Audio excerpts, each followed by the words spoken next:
Hey, anyone, if anyone can answer this question, I have all the money in my wallet, but I need to warn you that I always check my wallet.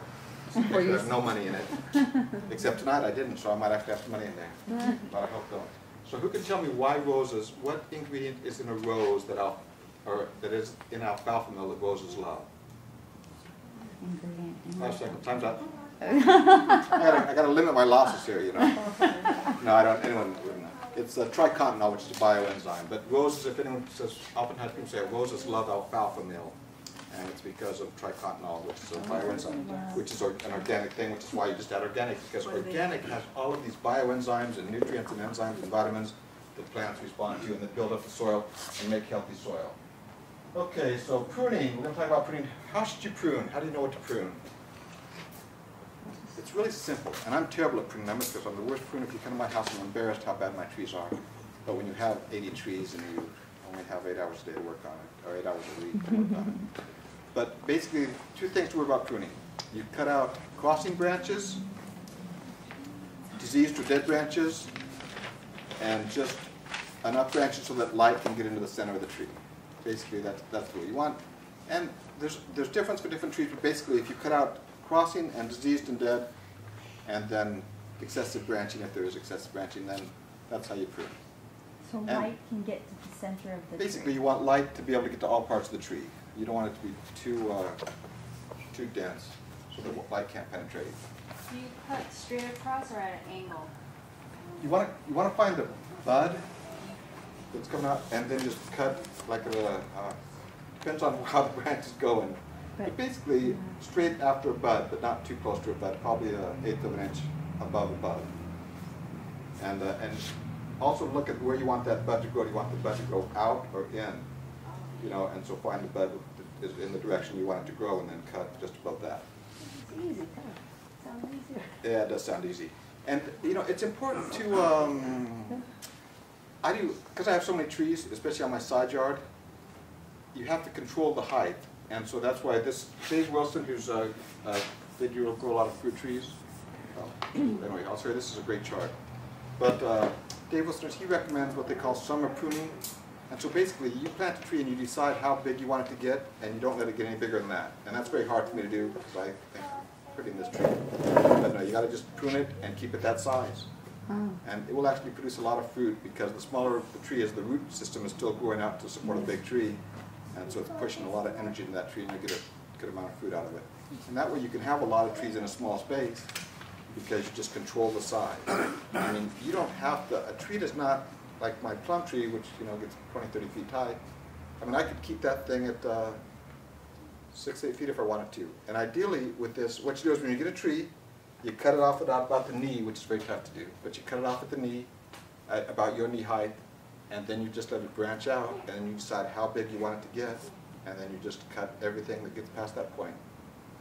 And So are you cutting, I have a lot of fruit trees, and I keep hearing I'm supposed to be cutting them up, like take the branches from the bottom, but then it's so hard to pick the fruit because they're all up high. See, that is the training that they do if you have an orchard, and you're hiring people to come in and pick your fruit, or you have the mechanical fruit pickers.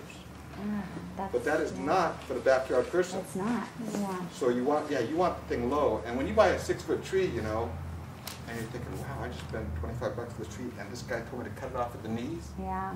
It's tough to do, but it actually makes for a better tree because it branches low, and then it gets about 6, 8 feet high, and then you just cut it, and then you have a beautiful tree that's producing fruit this low that your kids can pick fruit on. I have this one apple tree that's probably about this high, and we cut it off at the knee. And most of my trees I didn't do this with because I just can't follow my own advice. So this goes against my instincts because I want a lot of fruit.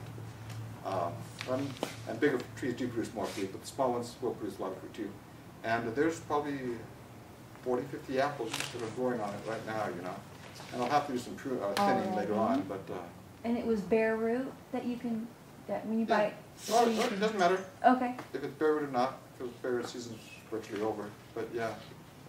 Just cut it off at that point, and then, or if you want a big tree, then don't. But it's going to be hard to pick. Yeah. Can you oh, sorry. So if the tree's already grown up. Yes. If it's already grown up, you can still do it. Don't cut it off. You could, Oh, my husband won't. But No. He loves Yeah. to cut the whole You- But could we trim off the top part, Yes, reduce it absolutely. down without Yes. the trauma of him having to say, Absolutely. I'm gonna go home But and I did that to a cherry tree when I lived in Washington. And I cut it off, it was beautiful and big, and I cut it off at the knee, Oh. and I thought, oh, this is gonna Yeah. kill me. I'd use a saw to cut it off, because I mean, it had a trunk. But it sprouted out, and it's beautiful. Really? How long did it take though after you cut it out? Well, you know, it depends on how established it was, but, I mean, it starts growing immediately, and, but it's like a few years. But, I mean, like that one, that the apple tree's only been in the ground, what, coming up on its second year? So, So can you transplant a grown, beautiful, big fruit tree? it's tough, but you Can can. you cut it at the knee and then take that Yeah, absolutely. root and move it? That's the best You way to can. do it then? I don't know, yeah, basically it is. And there's all sorts of variables. I mean, you may stress the tree out too much, you know. But I'll show you some stuff that can help with that. So, anyway, that, and frost dates, basically, you know, some plants will survive the frost, like my peas. I've been growing peas. I lived in Washington, where they got snow on them, but they survive, because they like the cold, and it won't kill them, but it won't, they won't be growing in the snow. And then when the snow melts and the sun comes out, then they start growing again. So, but most stuff you want to plant between the frost dates, and to make the frost dates are always different, but it's usually the last one we get is sometime here in the middle of March, and 1st of November is when it starts frosting again. We can't get them as late as May though, and you know the nurseries love it when this year, when it's been so warm, they bring in all these tomatoes, and then we all rush out and buy them, and then we plant them, and then we get a frost, and they all die. Sometimes I'll be in bed, and I've read, it's going to be cold tonight, so I had to run out and cover my tomato. My wife this year, we have so many cherries on our cherry trees, and when I said, oh, it's going to be cold tonight, it's going to be too cold, and we lose all our cherries, and she says, we got to cover with a sheet, and I said, and these cherries, they're big. These trees, I want them to be big, so they're big. And I mean, there's hundreds of cherries, and she's already having them. She's already telling me which one she's going to eat on which day. Anyway, so, so she wanted to go out and get sheets, and I said, there's no way we can get sheets. Oh, that should stand on the fence. I said, no, if we're going to do anything, I wouldn't turn on the side light because the tree's on the side of the house, so I can get some heat from the light, because I have any chemicals involved in there. And I said, if you want to do anything, the best, because I've covered trees. I have a mango tree that I used to cover, but it's a pain. And that's only a small tree because it dies back every year. But just put some Christmas lights around the tree. But don't use fluorescent because they don't generate heat. Or don't use the newfangled ones. I can't remember what they are.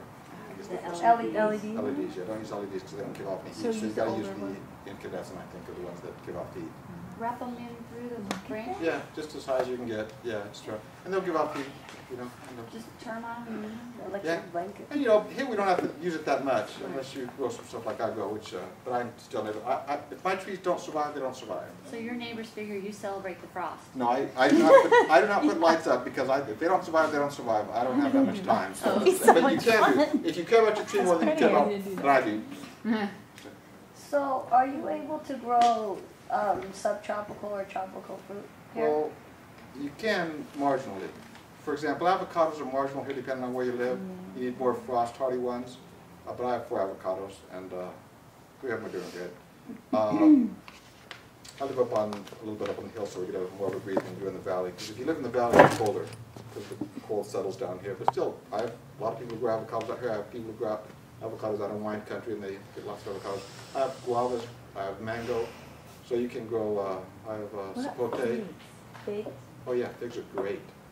Okay. Actually, I was going to bring it. I didn't bring it. I had a fig. I was in my yard the other day. It was probably about a month ago, and I noticed something. The fig tree just didn't look right. I have 2 fig trees. One didn't look right. So I went and touched it, and a gopher had eaten it right off the bottom. So I went and cut it up, and I put it in perlite with the root tone, and now they're growing again. 2 of them are growing.